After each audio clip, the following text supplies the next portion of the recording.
Hi, good day.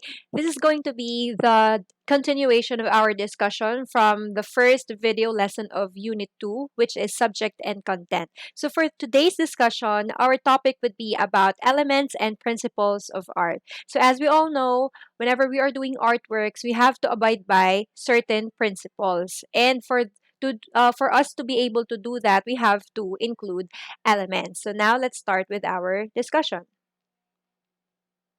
So, elements are the necessary preconditions for the creation of art. So, before we begin or before we even create an artwork, we have to have these elements because they are necessary. So, again, they are not optional. So, they really must be included in every artwork. So, again, we have these as our preconditions, meaning, again, before we create an artwork, we must have these elements first. So it must be emphasized, however, that all works of art require all elements to be present. So sometimes we may not include every element, but most of the time, we include all elements. So all elements are actually present. So let's have elements of visual art or elements of art. So the first one is line. Actually, elements of art are or elements of art as a topic is a really easy topic. Why? Because these are the things that we study starting when we are still in preschool. So ito yung mga topics natin simula nung preschool tayo, like line, shapes, colors, etc. Okay? So line, as we all know, is a prolongation of a point of a path of a moving point. So meaning, ito ay, alam na natin to, we don't need to explain so much about line actually. Okay, so it defines the edges of shapes and forms. So in order for us to draw shapes, we must first have to draw lines. And it is said to be the most universal, primitive, and the easiest means of creating an art. Syempre, di ba, whenever we are drawing, and if we are not really good in drawing, so we tend to draw stickman. And stickman, syempre, ang gamit natin doon ay lines. Kaya nga, ang sabi dito ay easiest means of creating an art because it's not really complicated. So it's really simple for us to accomplish drawing a line. However, we can do lots of things with lines, okay? And another fact is this is the most universal and most primitive kasi ever since in the prehistoric times, ang mga cavemen, sila ay gumagawa ng drawing using lines, okay? So, katulad nito, again, most primitive and most universal kasi even the prehistoric people, although they don't know anything about art yet, or wala pa silang education, they are not yet schooled, and yet they were able to produce artworks like this using lines, okay? So, it is evident in the walls of the caves and also in their pottery. So, ayan, contemporary examples of lines. So, again, in every artwork, most of the time we include lines. Kasi nga, sabi natin, it's emphasized that lines are a part of elements of art, which is a precondition in creating an artwork.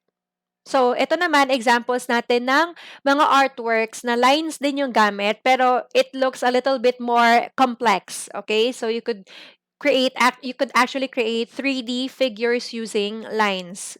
So like these, okay? And also the shading and all. So we have various types of lines. We have a straight line wherein we only have one direction. So curved line when the line's direction gradually changes. So it's usually done in soft edges. And we have angular line when the movement of the line changes abruptly. So yung curved line kasi unti-unti yan gumagalaw. So kaya medyo soft yung edges. But for angular line, this creates sharp edges. So, ayan, yung mga types of line natin. So, we have straight line, we have angular line, we have curved line, and we have angular line. So, very easy to understand. Okay, so before we proceed there, so let's have the meaning that lines entail. So we have straight lines. For straight lines, this is more formal. This is more parang serious, the serious type.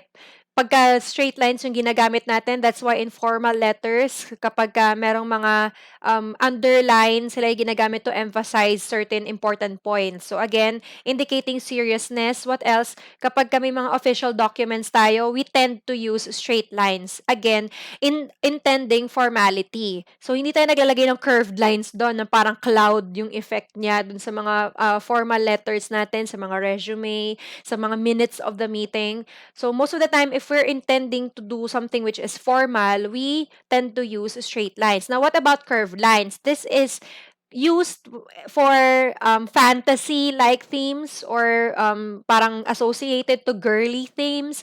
Kasi nga kahugis niya yung mga clouds, cotton candy, rainbow. Okay, so most of the time, curved line is being used for girly themes, the stereotypical girly things, and for soft things and for fantasy themes. And what about angular line? So angular line entails brashness, power, and action. So makikita natin when we are reading comics, pag kung nakakakita tayo ng comics, ng manga, tapos may mga certain sound effects or certain na mga parang car crash or yung mga punch, yung mga ganong tunog, yung mga crash, punch, yung mga ganong klaseng tunog, we tend to use angular line to entail action and movement. Okay? So, most of the time, yung mga shonen na mga manga or yung mga, yun nga, comics natin sa DC, sa Marvel, ang kadalasan na ginagamit nila pag may sound effects which is parang entailing strong emotions or loud sound effects, ang ginagamit nila ay ito, angular line. Okay? Next, we have different line directions. This is different from the tawag dito, types of the lines. We have different line directions. We have horizontal, we have diagonal, and also vertical. So this is most of the time being used in photography and in painting, okay? Most of the time in visual art. So we have horizontal directions. So horizontal directions represent serenity, calmness, and stability. So most of the time, pag nakikita niyo pag yung mga bagay na nakahiga or horizontal, it entails calmness, and serenity, and stability. So medyo kalmado kapag ka ito ay horizontal. Now, what about if it's the diagonal? When you say diagonal, it identifies or represents movement, motion, and instability. So again, ito ay paggalaw, movement, pag sinabi nating diagonal. And when we say vertical, it represents strength, power, and poise. Okay, so let's have examples for it. So for this one, so what line or what line direction is evident or is obvious in this painting? So this is an example of course, horizontal line direction. So although we have a vertical one, but majority of the painting shows what? Horizontal line direction. So makikita natin dito na pag tinignan natin, aside from the color itself, pag tinignan natin siya, it looks so serene. It looks so calming. Okay? So bakit? Kasi horizontal line directions ang ginamit. So what about this one? So this one is diagonal. Okay? So makikita natin diagonal yung kanyang mga line directions entailing what? Movement. So although the picture of the eagle or the eagle itself is not moving, it creates an illusion of movement, of flight on air because of the line directions na nakikita natin dun sa kanyang body. Okay? So this is an example of diagonal line movement. Okay, so next is we have another shot. This is from a thriller film. So makikita natin dito, ito ay diagonal din. So they also use this in cinematography and photography in order for it to have like a sort of a movement or instability, especially with the emotions of the characters. So mina-match nila, ginagawa nilang diagonal. So halimbawa, 'di ba may mga pelikula tayo napapanood kapag ka medyo nagkakaroon ng habulan sa sasakyan, 'di ba hindi lang steady yung camera, medyo tinetend nila na mino-move nila, 'yun, to entail diagonal movement in order to show motion or instability. Now, for this one, this is an example of vertical, okay, vertical line direction kasi nga, ayan, makikita natin, vertical siya.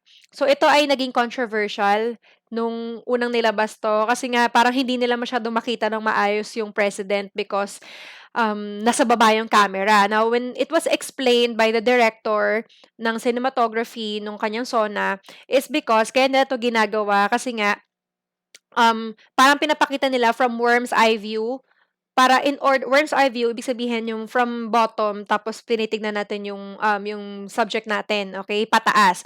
Okay, so worm's eye view yung ginamit dito, which is a vertical line direction. So, from bottom to top, tinitignan natin siya. So, ito makikita natin na it entails power. Why? Because from worm's eye view, parang nanliliit tayo compared to the bigger, okay, the bigger personality or the bigger person, which is the president, of course. Okay, so this is vertical line direction. Again, showing power. Nino, power nung subject natin. So, yun nga, nakita natin dun sa discussion na nakaraan, we have the subject, yun yung focus natin. So, ito, the subject entails what? Power. By or bakit?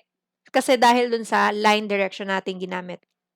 So another example is we have for movie posters, if the movie poster is about like a superhero, most of the time, yung hindi sa lahat ng pagkakataon na, but most of the time, yung superhero siya ay nakatayo. Bakit laging nakatayo yung superhero? Again, to entail power and poise. Okay? So, kaya naka-vertical line direction din siya. And as well as our models.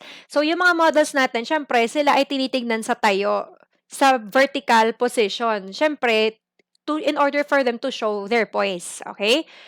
So, ayan.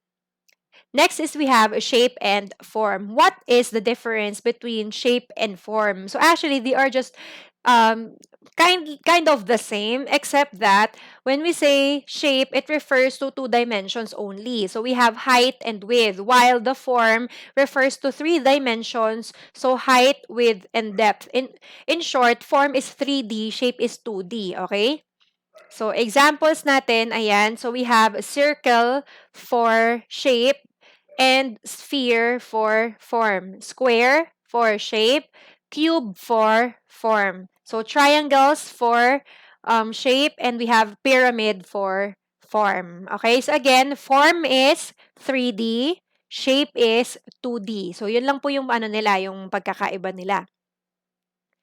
So, ayan. So, we have different sources of shapes and forms. Saan ba nagagaling yung mga, ano natin, yung mga shapes natin or yung forms natin? So, we have three fundamental sources. We have natural, abstract, and geometric. Okay, so let's now have the definition for each three. So, natural shapes or forms, or sometimes we call it as organic shapes and forms. So, this is an obvious popular source since it objectively represents the physical or material world.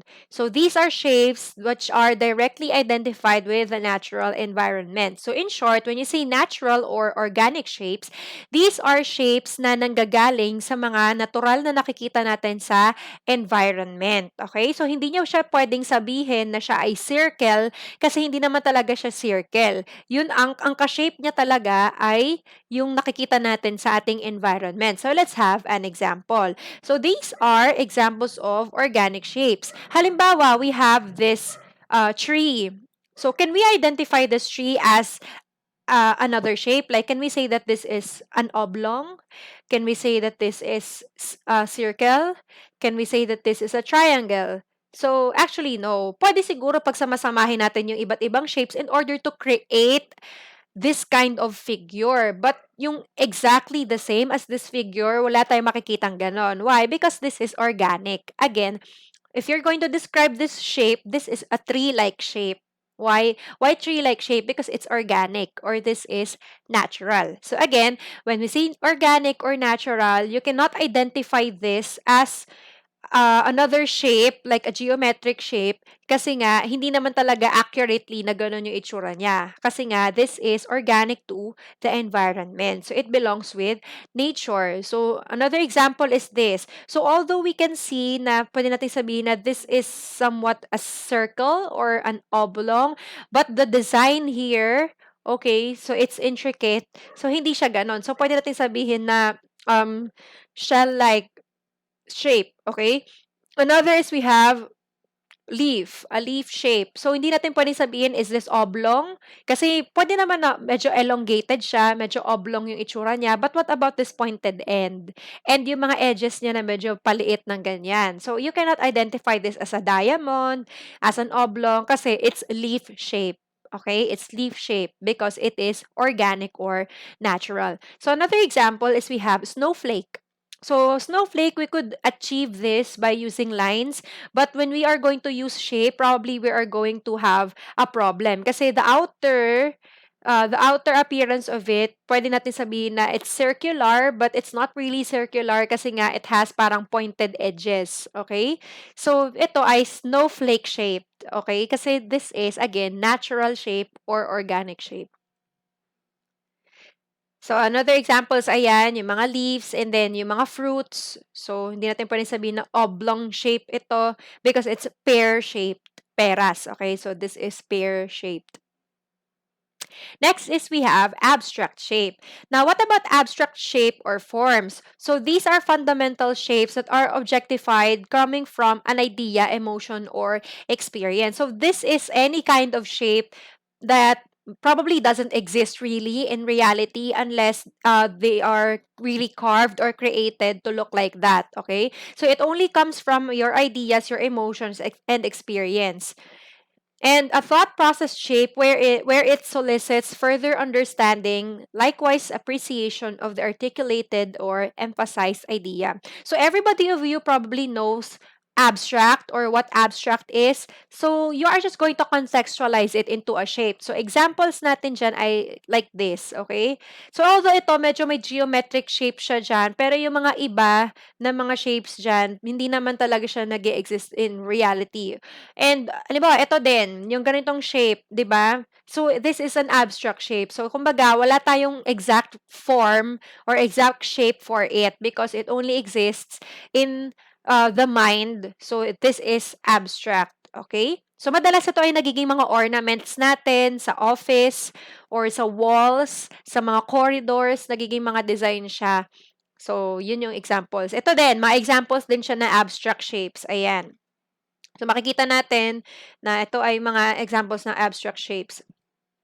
Next is we have geometric shapes. Ito yung very common sa atin. When we say geometric shapes, ito yung napag-aaralan natin sa school. Okay? So, these are identified by the use of any geometrical figures such as cubes, spheres, cones, etc. Okay, so it could be classified in two-dimensional and three-dimensional forms. So, makikita natin dito, geometric shape. So, ito yung pwede nating sukatin. Yun nga, yung madalas na pag-aaralan din natin sa school, especially in math. Ayan. So, artwork, an example of an artwork done using geometric shapes. So, ayan, yung mga examples natin. We have cuboid, we have cube, octahedron, pentagonal prism, hexagonal prism, so on and so forth. Okay, so these are examples of your geometric shapes and geometric forms. Next, we have positive shape and negative shape. This is very common whenever we are editing pictures, especially in tawag nito, photo editing softwares like Adobe Photoshop and the like. Okay, so when we say positive shape, so positive shape is your foregrounded element. Pag sinabi na yung foregrounded element, ito yung focus natin. Okay? Ito yung subject. When we say negative shape, this is your background. Okay? Ito yung background ninyo. So, ayan. So, positive shape is a term used to describe the figure or the subject. Again, your subject. When we say negative shape or negative space, this is the term used to describe your background. So, again, positive shape, your subject, negative shape is your background. So, ito yung isang example natin. Halimbawa, mag-edit tayo ng picture, di ba? Ang subject natin ay yung upuan. Yun yung ating positive shape. So, ngayon, kapag i-edit natin siya, tapos gusto natin palitan yung background, so, ang tatanggalin nyo doon ay yung negative shape. Papalitan nyo yung negative shape. Pero yung positive shape, mariretain. Same way din, kapag nag-edit tayo ng pictures, tapos gusto nating palitan yung background natin. Halimbawa, gusto nyo nasa Paris kayo. So, magpapapicture kayo, tapos ika-cut out ninyo yung katawan yung ganyan. So, kayo yung positive shape. Tapos yung background ninyo, napapalitan ninyo, yung green screen ninyo, yun yung tinatawag natin na negative shape. Okay? So again, those are the differences between positive and negative shape. So very easy, right? Very easy to understand the elements of art. Next is we have open form and closed form. So what are the difference between an open form and closed form? So when we say open form, 'di ba, you have your subject. Okay, yung subject ninyo.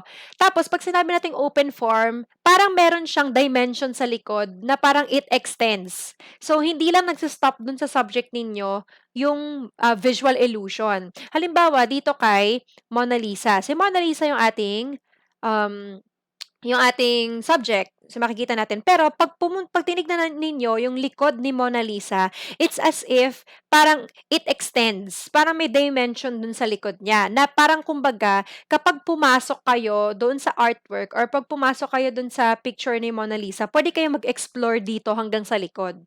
Kumbaga, hindi nag-e-end kay Mona Lisa yung dimension ng art. Unlike dito sa closed form, pag nakita natin, yung subject natin ay yung mga dancers. Pero, wala na kayong nakikita sa likod. So, sila lang talaga yung focus ninyo. So, blanco na yun nasa likod. So, halimbawa, kung kayo ay pupunta sa loob ng picture, dead end na yung dulo. Pero pag sinabi nating open form, hindi siya dead end. Nag-e-extend pa siya hanggang sa likod. So, magkaroon pa tayo ng isa pang example. So, this is Vincent van Gogh's Sunflowers. Okay? So, dito, makikita natin, ang subject natin ay yung sunflowers lang. So, dead end na yung dulo. Halimbawa, pumasok kayo dun sa picture na yan, wala na. Mahahawakan nyo na yung pader na kulay blue na yan. Okay? Kasi yun lang, closed form ito. Again, dead end na yung dulo. Ang gusto lang niya makita ninyo ay yung subject. Okay? Now, what about open form? Ito ang isang example natin ng open form. So, the subject is the people. Okay? Pero we can see that the dimension inside the artwork extends. So, it is not a dead end. So, parang kapag pumasok kayo dun sa picture, it's as if you could explore hanggang dyan sa dulo ng street na yan. Hanggang sa dulo ng street na yan. Okay? So, makikita nyo, again, this is an example of an open form. So, yun yung pagkakaiba nila. So, balikan natin ulit. Closed form, dead end, subject lang yung makikita ninyo. Pero pag sinabi nating open form, yung open form, it extends. So, it's not a dead end. So, it creates an illusion that inside the painting or inside the artwork, maluwag yung pwede nating pasyalan kung papasok man tayo sa loob. So, this is from Gustave Caillebott's Paris Street, Rainy Day. Okay, so that is about open form and closed form. Now, we have texture. So, for texture, this refers to the feel or the tactile quality of the surface of an object. So, it's either you are creating an illusion of texture para, yun nga, parang makaka-create kayo na, halimbawa, tinitignan natin tong buhaya na to, though hindi natin siya nahahawakan talaga kasi nga dahil 2D lang naman siya, so hindi natin siya mahawakan. Pero because of the texture being shown in the artwork, parang we get this feeling na pag hinawakan natin to magaspang, okay? That's because of texture. So now we have different types of texture. So the first one, we have actual texture. The second one is we have simulated texture. And the third one is we have invented texture. So these three are the types of texture. So now let's discuss these three. So when we say actual texture, these are artworks that are intended to be touched. Okay, so they are intended to be touched. So most of the time, these kinds of artworks are done through impasto technique. Okay, so impasto technique is the overlaying of paint. So ayan, makikita ninyo, ito yung example natin ng impasto technique. Ayan. So, patong-patong ng makakapal na layer ng paint. So, halimbawa, pagka-apply nila ng paint na ganyan, hihintayin muna nilang matuyo yon bago nila lagyan ulit ng panibagong makapal na layer para magkakaroon siya ng parang illusion na may patong-patong na petals.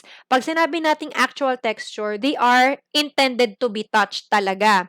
So, pag hinawakan nyo siya, mararamdaman talaga ninyo yung actual texture niya. Okay? So, halimbawa nito, itong impasto technique, hindi naman yan ginawan lang ng illusion na may mga shading na ganyan sa gilid para magmukha siyang patong-patong na paint. Kasi patong-patong na paint talaga siya. So, actually, in actuality, if you're going to touch it, yun talaga yung mararamdaman ninyo. So, ayan, mga examples din ng impasto technique. So, ito, hindi to illusion na ganyan yung texture niya. Hindi siya illusion na ganyan yung texture niya kasi ganyan talaga yung texture niya in reality. Pinagpatong-patong na paint talaga sila. Okay? Unlike ng tinatawag natin, ayan, isang example din yan na actual texture. So, it is meant to be touched. Okay? So, halimbawa, yung mga fake animal skins natin, 'di ba? They are being programmed or they are being created in order to actually give off the feeling na ito ay actual fur. So, ito ay talagang hinahawakan. Hindi siya parang kunwari lang na ganun yung texture nila kasi ganun talaga yung texture nila. Ginawa talaga sila para hawakan at ma-realize ng tao na yes, this is the kind of texture of a fur. Okay? So again, pag sinabi nating actual texture, this is meant to be touched or this is intended to be touched and this is a kind of artwork na pinrogram nga para pag hinawakan sila, magkakaroon yung humawak nun or yung mag-appreciate nun na parang nahawakan nila yung real thing din na ganun. Okay? Whereas, pag sinabi nating simulated texture, this is employed usually in visual arts. So, this is two-dimensional. Ibig sabihin, hindi naman talaga ganun yung texture niya. Sinasimulate lang niya na ganun yung texture. Halimbawa, ayan, so makikita natin, etong picture na to in particular. So, sinasimulate niya yung texture ng dahon. So, pag tinignan natin siya, parang nararamdaman na rin natin yung mga veins ng dahon sa ilalim. Pero pag hinawakan natin siya in actual paper, pag hinawakan natin siya, two-dimensional lang siya. Hindi natin mahahawakan yung mismong veins ng dahon. Yun yung tinatawag natin na simulated texture. Again, sinasimulate lang natin siya. Pero yung actual texture, kung gagawin natin na actual texture to, pag hinawakan natin yung artwork na yan, mararamdaman talaga natin yung parang yung actual texture niya, yung mismong mga veins nung halaman. So, yung pwedeng mangyari yun kapag sculpture. Okay? So, yung sculpture, tapos naglagay siya ng veins ng halaman doon, yun ay actual texture. Pero kapag ka visual art, most of the time, this is simulated texture kasi sinasimulate lang nila yung texture ng subject nila. Pero pag hinawakan naman yun ng viewer or nang nag-appreciate dun sa artwork, two-dimensional pa rin siya. Okay? So, gaya nito, yan, sinasimulate lang yung texture using shading. And of course, ito din. Okay? So, yun po yung example natin ng simulated texture. And lastly, we have invented texture. So, invented texture, these are textures that do not really exist in reality. Okay? So, ito ay, again, texture is treated more as a decorative feature rather than a surface representation. So, parang ito yung abstract na part ng texture. Kumbaga, hindi to nag-exist sa reality. So, ginagamit lang to or ginagawa lang to in order for the people to have like a decoration. Pero this does not intend to actually represent actual texture from reality kasi nga ito ay invented lang or abstract. So, example nito ay ayan mga yan. So, makikita natin, di ba, yung owl naman, wala naman siyang texture na para siyang durian. So, makikita natin yung mga kwago, yung mga owl, 'di ba? Yung balahibo nila malambot. Okay? So, though may mga kwago na spiky yung kanilang balahibo, pero wala yung ganitong texture na para talaga siyang durian na pag hinawakan mo yung ulo ng kwago, matutusok ka. Okay? Wala namang ganon. So, makikita natin invented yung texture as well as the patterns dun sa pakpak niya. So, wala to sa reality. So, again, it's like abstract because this is an invented texture. Same with this elephant. So, makikita natin yung elephant. Wala naman yung elephant na ridges like that in reality. Okay? Why? Again, because this is invented or this is abstract. So, invented texture. Again, most of the time, these are being used as a decorative feature rather than a representation of reality. So, kadalasan makikita nyo to sa mga mandalas, sa mga carpets, yan, sa mga bed sheets, ganyan. Yun yung mga tinatawag natin na invented texture. Okay, so next we have value. When we say value, whenever you encounter the word value in editing photos, in painting, so, ang tawag natin dito ay value. It entails the light and dark. Okay? So, lightness and darkness of every artwork. Okay? So, in every art or painting. So, in the application of value, one must determine the source of light. So, you have to determine first saan ba nanggagaling yung light, tapos saan siya tumatama. Okay? So, if the light comes from the left part of the object is seen light while the right side is seen dark. So, ganito lang yan. Kapag ang light, pag ako ang subject ninyo, tapos ang light ko ay nandito, so naturally, dito maliwanag kasi dito galing yung light eh. So, dito yung maliwanag na part. Tapos, dito na part, dito yung dark part kasi nandito na yung shadow. You just have to understand the principles of value wherein, syempre, the opposite of light is always dark. So, the opposite of the source of light is the side of the darkness. So, halimbawa ako, nandito yung ring light ko sa harapan, maliwanag yung mukha ko. Pero yung shadow ko, nandito sa likod. Ayan, so makikita nyo dito sa screen. Ayan yung darkness kasi nandun nga yung light natin. So, yun yung i-apply natin. So, we call that as value. So, the determination whether this is light or this is dark pertains to value. So, this is the element that we call as value. Okay, so halimbawa nito, asaan ang source of light sa picture na to? Siyempre, ang source of light ay nanggagaling dito sa side na to. That's why, naturally, the shadow is on the other side. Okay? So, makikita din natin na hindi lang pantay, medyo mas mataas yung light, medyo mas nandito sa part na to, yung light, pag ganyan yung tama niya, kasi andito yung shadow. Okay? So, ibig sabihin, mas mataas yung light. So, ganun lang. So, you just have to understand. Now, if you cannot still understand the concepts of light and dark, pag nag-drawing kayo, pwede naman na you get an object, tapos flashlightan ninyo ng phone ninyo so that you would see, ganito pala nag-work yung light and dark. Okay? So, it also works with cinematography, with photo editing, with photography, and with painting or with visual art. Okay, so the formal term in art or the Italian term for light and shadow or for value is what we call as chiaroscuro. From two words, chiaro, which is clear or maliwanag, scuro, from the word obscure or obscuro, which means a shadow or darkness. Okay, so you have chiaroscuro as the Italian term for value.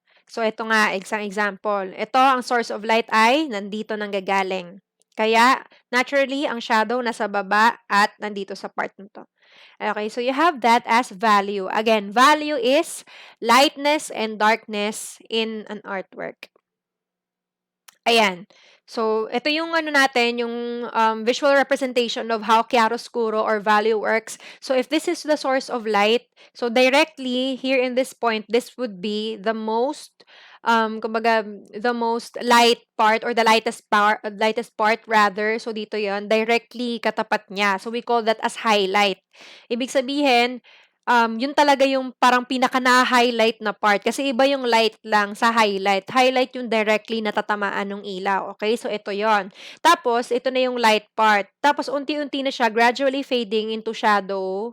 Okay? So, ayan. Tapos, ito na yung cast shadow. Pag sinabing cast shadow, ito na talaga yung anino ng mismong object. Okay? Pero meron tayong reflected light pa rin sa baba. Okay, pagka ganon. Pero most of the time, other artists, hindi na nila ini-include yung reflected light. Kasi, depende to sa subject natin. If your subject is like a marble, yung yung marble natin, syempre, ito ay semi-transparent, tapos so smooth surface, tapos kung smooth surface din yung baba na nagre-reflect ng light like tiles, doon lang tayo nagkakaroon ng reflected light. Pero kung soil naman siya, hindi naman siya magba-bounce back ng any light, so shadow na siya diretso. So depende din doon sa mismong context ng artwork natin tayo mag-a-apply ng shadow. So we have to be very careful about that. So you could also watch different YouTube videos for tutorials kung ano yung mga pwedeng gawin dun sa value in order to make your artworks more intricate. So, pwede rin naman na manood tayo nun kasi ito ay ginagamit din para to create an illusion of three-dimensional forms.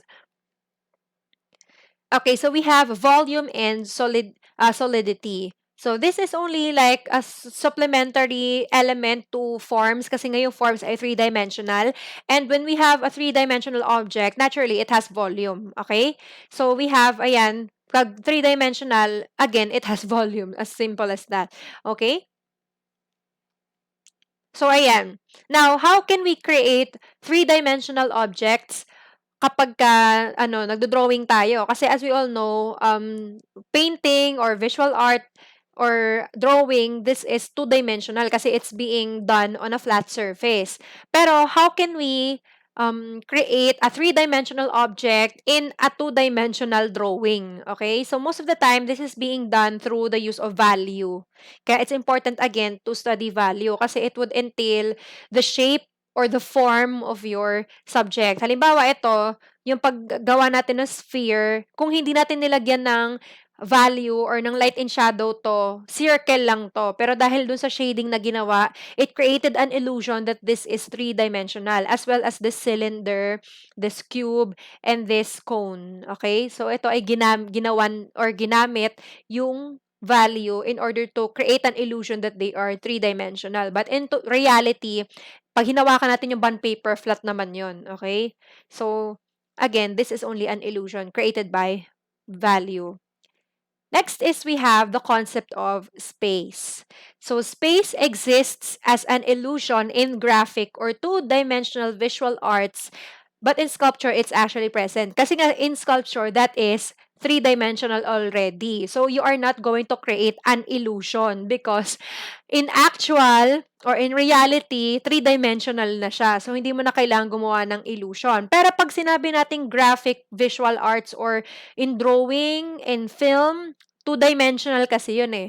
Paano tayo mag-create ngayon ng illusion, ng space? Okay? So, pag sinabi nating space, yun nga, yung parang may space dun sa gitna or may space dun sa loob or meron dun parang maluwag na portion dun sa loob. So, tingnan natin. Halimbawa, in anime, ayan, if you're familiar with this anime, kung ano pinanggalingan niya. So, di ba, makikita natin dito na ito ay two-dimensional lang naman. Picture to poster, okay? Hawakan nyo yung screen nyo, two-dimensional lang naman yan. Pero meron siya nakikreate na space sa loob, na parang ang luwag-luwag sa loob. Tama? Okay, makikita natin na may kine-create siya ng illusion ng space na parang ang lawak nung nasa loob, nag-e-extend siya. Okay, ito yung tinatawag natin na space inside an artwork or space inside a visual art. Another, ayan, sa Haikyuu, pinuha ko siya sa anime. Sorry, mahilig ako sa anime kasi. So, you have Haikyuu, di ba? Makikita natin, two-dimensional lang naman sila. Pero itong illusion na kine-create niya na parang totoo na na three-dimensional, parang meron talagang space do'n sa loob ng two-dimensional na picture, okay? So, ito yung tinatawag natin na space. So, another, let's watch a clip from Weathering with You or Ten Kinoko. So, ito ay makikita niyo yung grabe yung pagkakagawa ng illusion ng space dito kasi makikita ninyo na yung mga fireworks ay sobrang parang 3D as well as the whole city, parang napakaluwag do'n sa loob.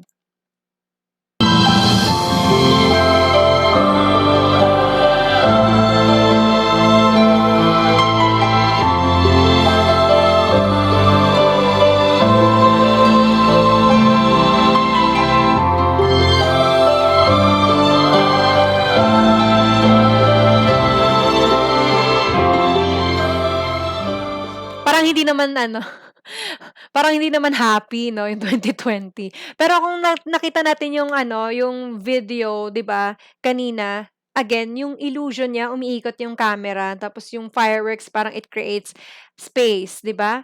So makikita natin na it really creates space inside. Now, how can we create space or an illusion of space inside an artwork? Okay? So basically, we have different ways on how to create spatial illusion inside a visual art. So we have variation in size, we have position, we have overlapping planes, sharp and diminishing detail, perspective, and color. So, ito yung ginagamit ng mga artist in order to create spatial illusion or an illusion of space inside their paintings, their drawings, their animations. Okay? So, we are going to end the discussion here first kasi hinahati-hati ko yung video kasi pag masyadong mahaba, it takes a lot of time in order for it to be uploaded on YouTube, okay? So, hatiin ko muna siya dito. We are going to end it here and then we are going to start the next presentation on the different ways on how to create spatial illusion in visual arts. Okay, so thank you so much, everybody.